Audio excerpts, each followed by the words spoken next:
Pues bienvenidos de nuevo a la Cueva de Pícaro y a Historia Estadio. Vamos a seguir hablando de historia y hoy nos vamos a centrar, bueno, de historia antigua, y hoy nos vamos a centrar vamos a seguir en Occidente, vamos a seguir hablando de Grecia y de Roma. ¿Vale? Así que nada, pues sin más, sin esperar más, empezamos, vamos a darle caña a esto, que vamos a Roma, vamos a hablar de la monarquía romana.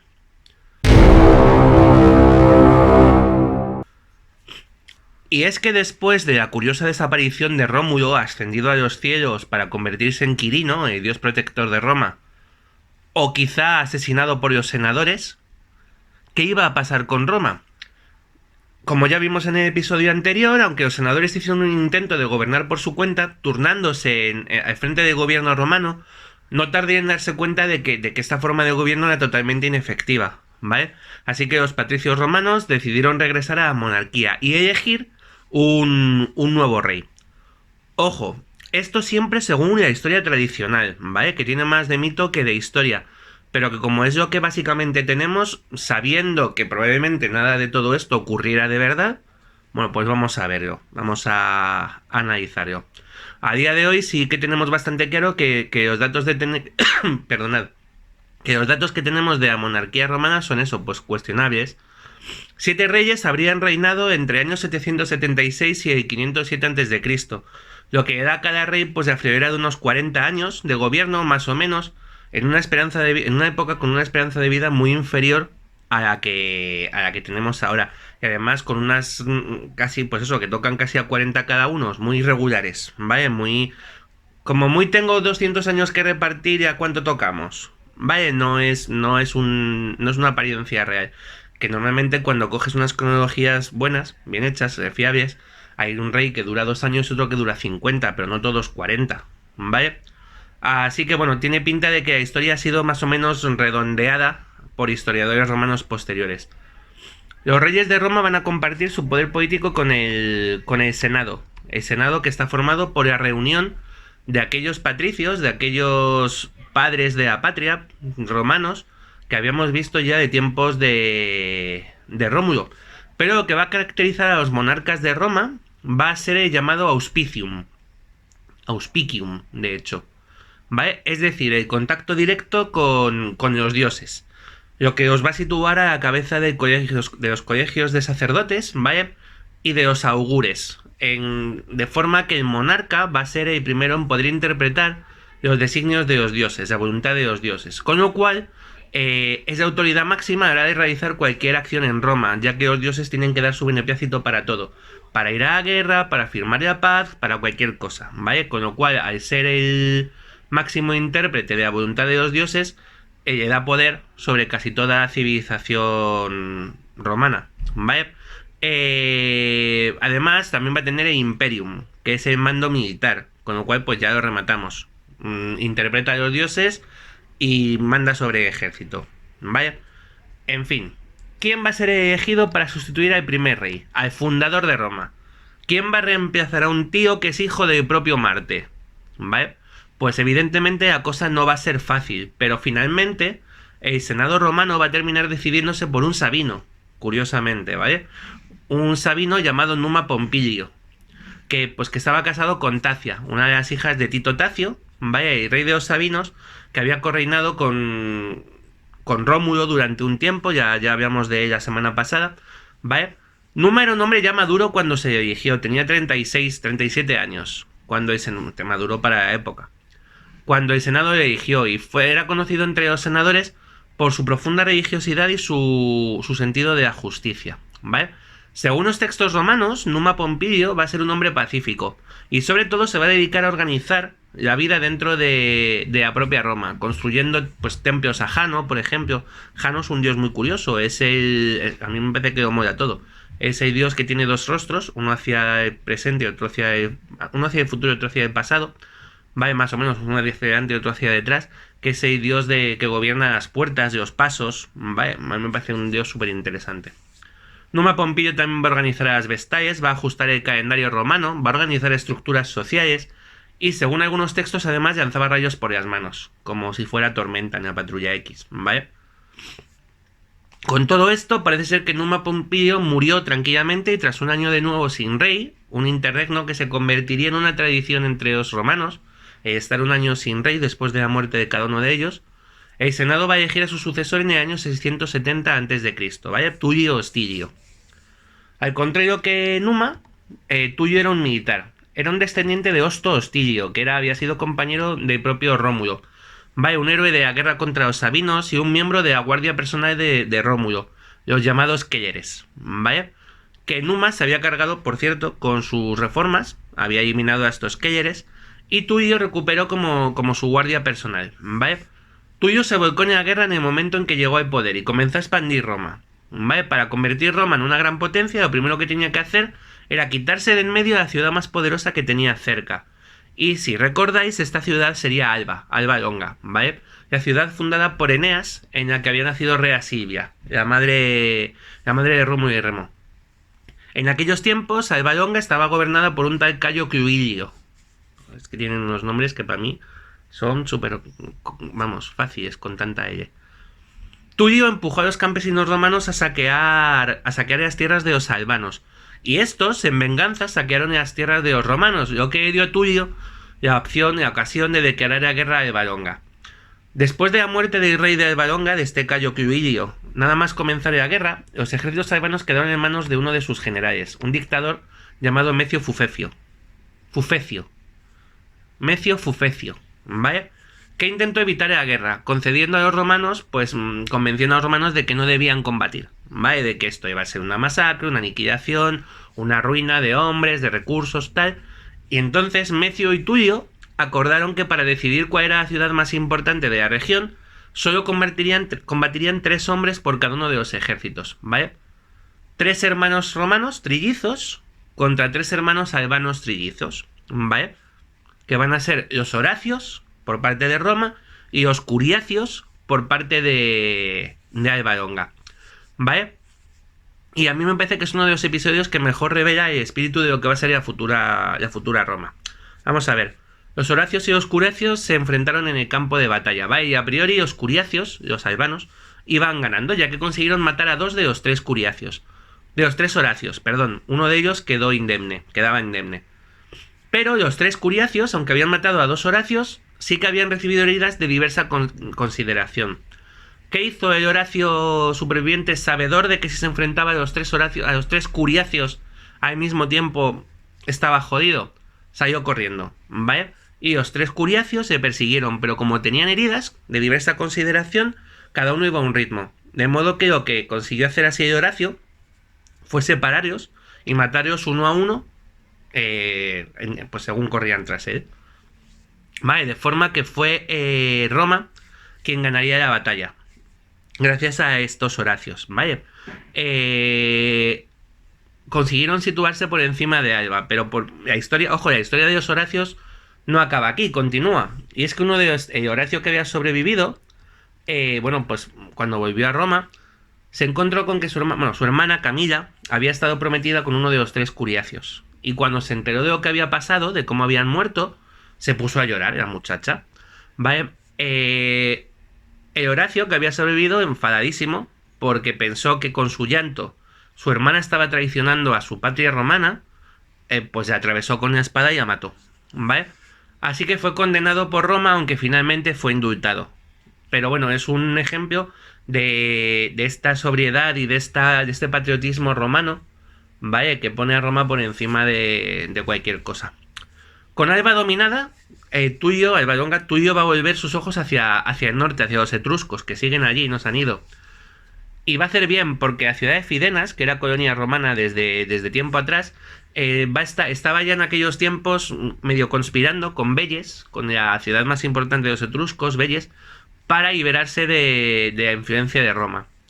Romanos y albanos acudieron juntos a la guerra contra Velles y Fidenas, dirigidos por los romanos que habían ganado la guerra. Pero Mecio Fufecio lo que hizo fue mantener a su ejército en espera de ver cómo se desarrollaba la batalla entre romanos y etruscos, probablemente para ponerse del lado del vencedor, una vez que las cosas empezaran a decantarse. A pesar de ello, Tulio consiguió que los romanos vencieran a los etruscos, y aunque en última instancia recibió de buen grado aparente a los albanos cuando se unió a la batalla, Al día siguiente ordenó descuartizar a Mecio Fufecio con 2 cuadrigas y ordenó la destrucción de Alba, ¿vale? Destruyendo la ciudad de Alba, incorporando a los ciudadanos albanos a Roma. Se convirtió en ciudadanos romanos, ¿vale? Extendió la ciudad hasta el Monte Celio y transformó a las clases gobernantes albanas en senadores romanos, ¿vale? Años después, Tulio Hostilio moriría en su palacio junto a toda su familia en un violento fuego. Algunos dijeron que se trataba de un castigo de Júpiter contra Tulio por haber olvidado los rituales albanos, ya que echaban la culpa a un rayo de haber incendiado la casa de Tulio Hostilio, ¿vale? Sin embargo, otras fuentes apuntan a que se trató de un asesinato, y es que el nieto de Numa Pompilio, Anco Marcio, no veía con buenos ojos el gobierno de Tulio Hostilio ni que éste tuviera cada vez más hijos, ¿vale? Su familia era cada vez más numerosa, con lo cual las posibilidades de Anco Marcio de llegar a convertirse en heredero de Roma, del reino de Roma, eran cada vez más lejanas. Así que con un grupo de sus partidarios irrumpió en el palacio de Tulio Hostilio, mató ahí a toda su familia y luego le prendieron fuego al palacio para ocultar sus acciones, aprovechando que había una tormenta. Sea como fuere, con rayos de Júpiter o en plan asesinato selectivo integral, pues va a ser precisamente Anco Marcio el siguiente rey de Roma tras un interregno, ¿vale? Un añito y nuevo rey de Roma. Anco Marcio se dedicó a reformar la ciudad de Roma. Va a crecer muchísimo en extensión y en población. Van a llegar hasta el Monte Aventino y va a continuar la política expansionista de Tulio Hostilio. Pero una de las acciones más importantes que realizó este Anco Marcio, curiosamente, fue la elección de Tarquinio Prisco como tutor de sus hijos. Este Tarquinio era un exiliado, era hijo de un exiliado griego, que se había sentado en una ciudad etrusca, en Tarquinia, de ahí su nombre, ¿vale? Pero a la muerte de Anco Marcio, este sencillo instructor se convirtió en el rey electo de Roma, el primero de sus reyes etruscos, ¿vale? Y quizá el rey más rey que Roma había tenido hasta ese momento.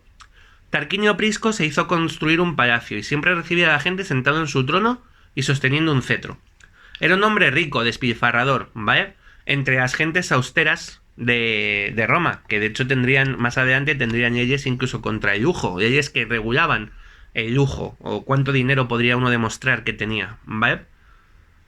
Y esto, ya os digo, esto de lucimiento público de pasta lo iban a llevar regular. Hoy en día los romanos hubieran matado a la mitad de los instagramers, o a 3/4 partes.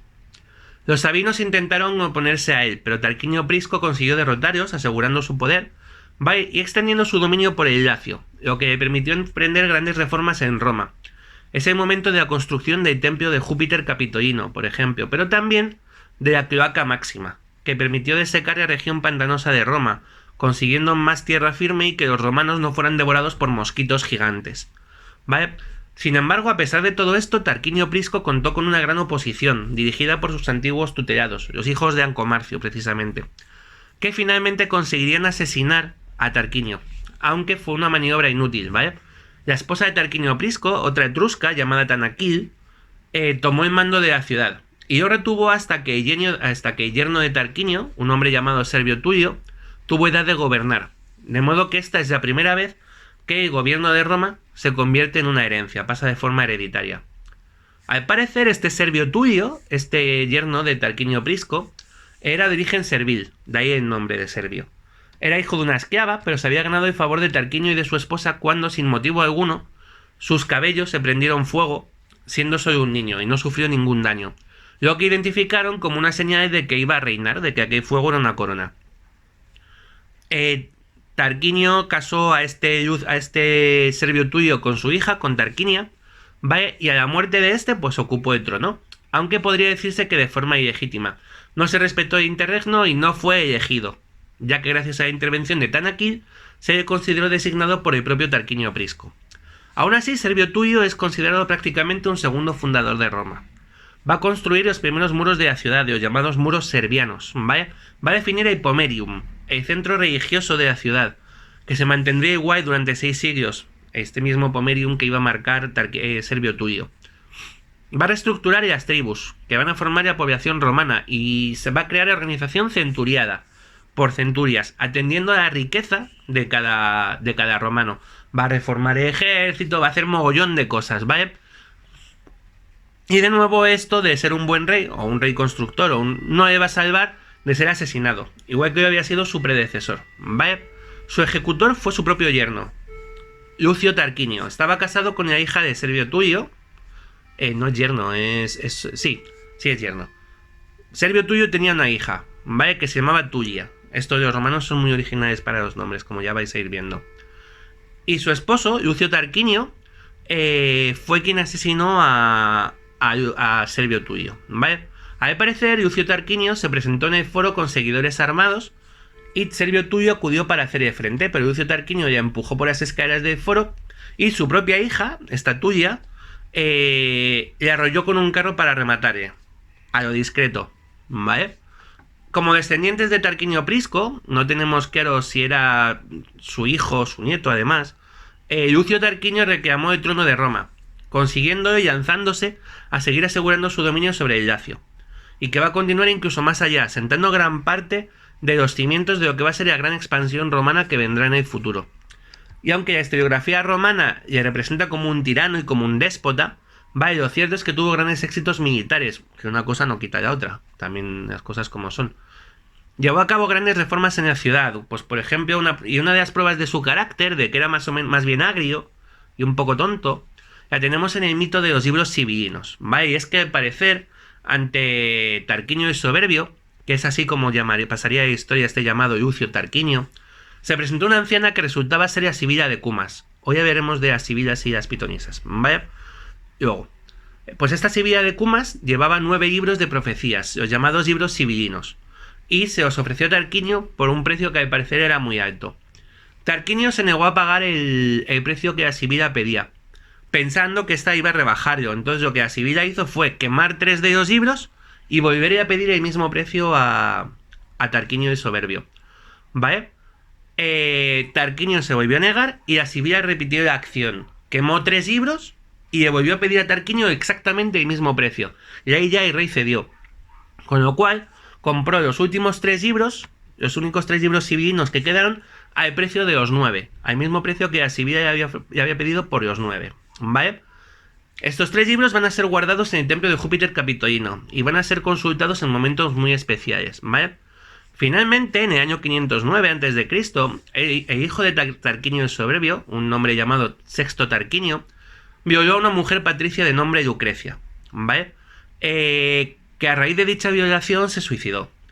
El esposo de Lucrecia, un tal Lucio Tarquinio Colatino, reunió a un grupo de novias romanos, entre los que se encontraban el padre de Lucrecia, uno de los sobrinos del propio rey, Lucio Junio Bruto, y juntos organizaron una rebelión en Roma, ¿vale? Tarquinio, que estaba luchando en aquellos momentos fuera de Roma, en la ciudad de Ardea, intentó volver a toda prisa, pero los rebeldes ya se habían hecho con el control de Roma y se vio obligado a buscar refugio entre los etruscos, mientras que en Roma se proclamaba la República, ¿vale? Con Lucio Junio Bruto y Lucio Tarquinio Colatino convertidos en los primeros cónsules. Tarquinio el Soberbio va a intentar recuperar Roma en varias ocasiones, pero los romanos van a derrotar a todos los aliados del rey exiliado hasta que finalmente este muere en Cumas en el año 495, ¿vale? Con lo cual queda instaurada la República Romana. De esta república hablaremos más adelante. Pero precisamente en esta figura de Tarquinio el Soberbio, ¿vale? Vamos a encontrar el porqué, el pánico absoluto de los romanos a tener un rey, ¿vale? De hecho, van a inventarse más adelante, después de la República, cuando lleguen a partir de Julio César o ya, sobre todo de Augusto, vamos a ver que se van a inventar títulos como el de Imperator, ¿vale? Precisamente para no decir que lo que tienen es un rex, un rey, ¿vale? Y de hecho era una acusación letal entre los romanos, ¿vale? En el Senado, y decir que alguien quería convertirse en un rey. Y este miedo, esta situación, lo provoca esta figura, la de Tarquinio Prisco.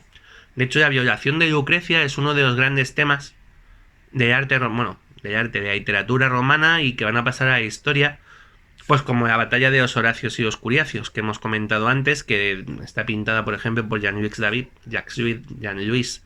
David en la plena Revolución Francesa, ¿vale? Es uno de esos temas que se repiten en la historia. Pero bueno, de la República vamos a hablar más adelante. Cerramos hoy el capítulo de Romano y vamos a hablar de Grecia, ¿vale? Vamos a hablar de Esparta y de las primeras guerras sagradas. Adelante.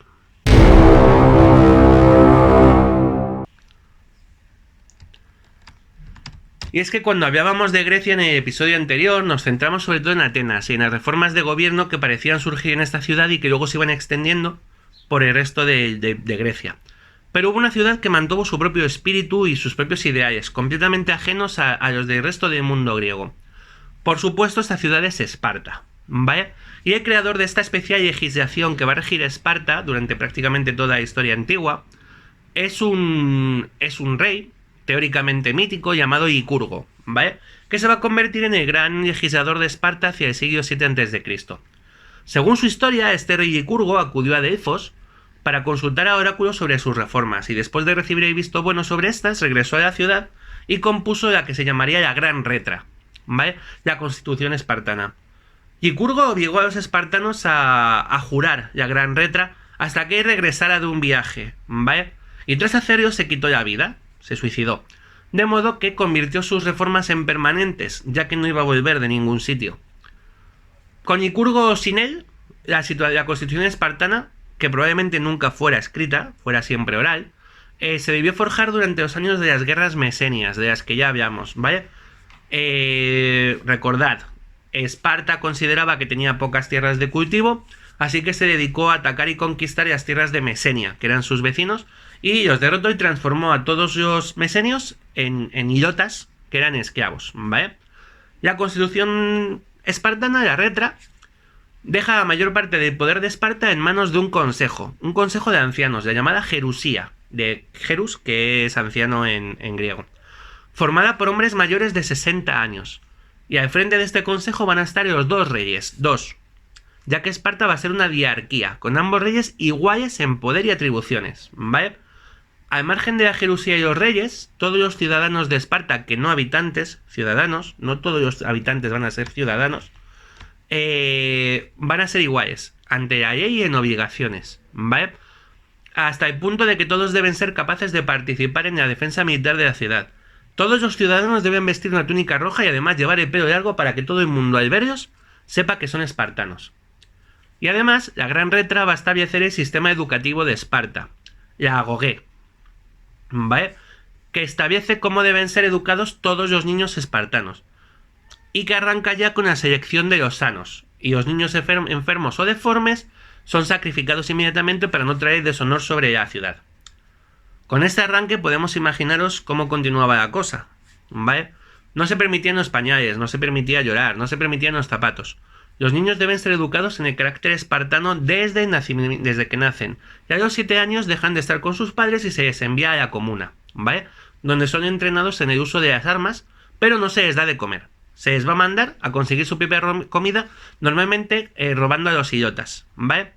Por cierto, para graduarse, una prueba que se hacía a los 21 años, se les mandaba fuera de Esparta armados con una daga y una lanza, y debían volver a la ciudad con el cadáver de un ilota. Estos ilotas no hacen más que sufrir, o sea, vivían para ser torturados por los espartanos. A los dos mejores graduados de la comuna se les va a enfrentar entre sí, y el superviviente va a pasar a formar parte de la guardia de los 300 soldados al servicio de los reyes, ¿vale? Sí, el ser el segundo es una putada, ¿vale? Porque te mueres. Los demás, el tercero ya no. Ciudadano normal. Pero bueno, en fin, a partir de aquí los espartanitos se convierten en ciudadanos de pleno derecho, forman una familia y sirven a la ciudad hasta que a los 60 años, el que sobrevivía, entraba a formar parte de la Gerusía. Las mujeres se educaban también en la comuna y con las leyes espartanas, pero para cuidar sus casas y tener muchos espartanitos y espartanitas, ¿vale? En fin, con este carácter afable y simpático, no es de extrañar que el resto de Grecia mirara muchas veces a Esparta como si fueran un grano que les había salido en la cara, ¿vale? Además, Esparta tenía la costumbre de intervenir en la política interior del resto de las ciudades, normalmente derrocando tiranos que no les convenían, pero en otras ocasiones, como ya vimos al hablar de Atenas de Pisístrato, imponiendo a otros que les eran favorables, que eran como los Estados Unidos del mundo griego, vaya. En fin, ya hemos visto que toda Grecia es un hervidero, como demostrarían las numerosas guerras internas que van a ir sucediéndose, y por ejemplo entre el 595 y el 585 a.C. se va a desarrollar la llamada Primera Guerra Sagrada. Veréis, Cirra era una ciudad fortificada que controlaba el camino entre Delfos y el Golfo de Corinto, ¿vale? Y al parecer los ciudadanos de Cirra, a los que llamaremos cirrenses, aprovechaban la situación para atacar y robar numerosas veces a los peregrinos, ¿vale? Lo que hizo que Delfos tuviera grandes pérdidas. Alrededor de Delfos se había creado una de las mayores ligas militares de la antigua Grecia, la Anfictionía de Delfos, ¿vale? Que se había formado más o menos hacia el 600 a.C. y que reunía a las 10 grandes tribus de Grecia para defender el santuario. Los tesarios, los beocios, los ftiótidas, los dólopes, los eteos, los magnetes, los dorios, los jonios, los locros, los meieos, los fócidos y los prerevios, ¿vale? Todas estas tribus estaban aliadas en esta Anfictionía de Delfos para defender el oráculo, ¿vale? En el año 595 los representantes de esta liga acudieron a Delfos para consultar con el oráculo sobre la cuestión de Cirra, y la respuesta, como es previsible, fue que la liga debía declarar la guerra a muerte a los cirrenses. El mando de la liga se puso en manos de un tirano, curiosamente, de Clístenes de Sición, ¿vale? Que va a utilizar la armada de su ciudad, de Sición, para bloquear el puerto de Cirra, mientras el resto de los miembros de la liga ponían cerco a la ciudad. Un cerco que va a durar 10 años, ¿vale? La mayoría de los cercos troyanos duran 10 años, son como el de Troya, ¿vale? Hasta que finalmente, y por azar, la liga va a descubrir una tubería que provee de agua a la ciudad. Siguiendo los consejos de un médico hijo puta, Nebros, ¿vale? Que se dice que fue antepasado del propio Hipócrates, del juramento hipocrático, Clístenes envenenó el agua de la ciudad con el ébora, una hierba venenosa. Lo que hizo que los cirrenses se enfermaran, se pasaban el día pues con la tripita suelta, ¿vale? Pero tripita suelta hasta la muerte. Lo que permitió que en el año 585, con los cirrenses enfermos y debilitados, la liga tomara la ciudad, y todos sus habitantes fueran ejecutados, según había ordenado el oráculo. Y aprovechando la coyuntura, vamos a hablar de oráculos. Y es que una de las figuras más llamativas del mundo antiguo es precisamente esta, la de oráculo. Varias ciudades de Grecia van a tener a estas misteriosas figuras, capaces de interpretar la voluntad de los dioses, adivinar el futuro de diferentes maneras, algunas muy curiosas. El oráculo más antiguo de Grecia va a ser el de Zeus en Dodona, ¿vale? Donde los sacerdotes van a interpretar la voluntad de los dioses, en este caso de Zeus, escuchando el susurro del viento en las hojas de los robles sagrados, que no sé si será verdad, pero bonito queda un rato. Zeus va a tener también un oráculo muy importante precisamente pues, en la ciudad de Olimpia, ¿vale? Donde se manifestaba a sus seguidores a través de la aruspicina, es decir, de la lectura de las entrañas de los animales sacrificados a Dios, especialmente de su hígado. Va a haber otros dioses con oráculos, pues Afrodita en Pafos, Poseidón en Tebas, ¿vale? Pero el más importante de la historia de Grecia va a ser el oráculo de Apolo en la ciudad de Delfos, el llamado Apolo Pitio, ¿vale? Apelativo que va a dar el nombre a sus sacerdotisas, que siempre van a ser mujeres, conocidas como Pitias o Pitonisas, ¿vale? Según la leyenda, el oráculo había pertenecido antes a Gea, la diosa de la tierra, y estaba protegido desde antaño por una de sus hijas, la gran serpiente llamada Pitón, ¿vale? Allí en el santuario había una grieta en el suelo de la que surgían extraños vapores que llevaban a la gente a poder hacer vaticinios sobre el futuro. Así que se decidió que hubiera allí siempre una mujer sentada en un taburete de 3 patas, ¿vale? Para poder interpretar los augurios de los dioses. Apolo va a terminar matando a la Pitón, ¿vale? Y va a tomar el control del oráculo. De ahí el nombre de Apolo Pitio, ¿vale? Pitias y Pitonisas. Con el tiempo las intérpretes van a comenzar a llamarse sibilas, pero el trasfondo no cambia, ¿vale? El nombre de sibila parece ser que viene desde que la primera Pitia se llamaba así, Sibila, ¿vale? Delfos se va a convertir en el centro del mundo griego, a nivel religioso pero también político, que ya hemos visto cómo los dioses interpretados por las Pitias habían intervenido a favor de los intereses de la ciudad, tanto en la primera guerra sagrada como en la política interior de Atenas. Y con el tiempo, pues eso, lo de las sibilas, que ya lo he dicho. Vale, las sibilas van a ser también importantes en el mundo romano, donde la adivinación y la interpretación de la voluntad de los dioses es uno de los centros de la sociedad. La sibila más importante para el mundo romano fue la de Cumas, ¿vale? Ya hemos visto su intercambio de círculo de lectores con Tarquinio el Soberbio. Cumas se encuentra en el sur de Italia, cerca de Campania, ¿vale? Así que en tiempos del Soberbio formaba parte de la llamada Magna Grecia, con lo cual no era italiana, era griega como tal. Al igual que el oráculo de Delfos, la sibila de Cumas va a actuar como voz de Apolo. El legado de esta sibila, pues los famosos libros capitolinos, ¿vale? libros divinos, perdón, conservados en el templo de Júpiter Capitolino. Pero más importante es el uso que sacerdotes, cónsules y emperadores van a hacer de estos libros y de los diferentes sistemas de adivinación del mundo antiguo que van a permitir a los dirigentes convertir sus propias decisiones en las de los dioses, ¿vale? Lo que quieras o no, luce mucho de cara al pueblo. En fin, pues hasta aquí hoy, ¿vale? A partir de, bueno, ya la semana que viene, palabrita, vamos a volver a Siria. Bueno, a Mesopotamia y Egipto, ¿vale? Vamos a ver cosas orientales. Y nada, pues espero que os haya gustado. Cualquier cosa nos decís, dadle a la campanita, seguirnos, hacernos publicidad, si os parece bien. Y si no, pues nada, chicos, que nos vemos aquí en la Cueva del Pícaro. Chao.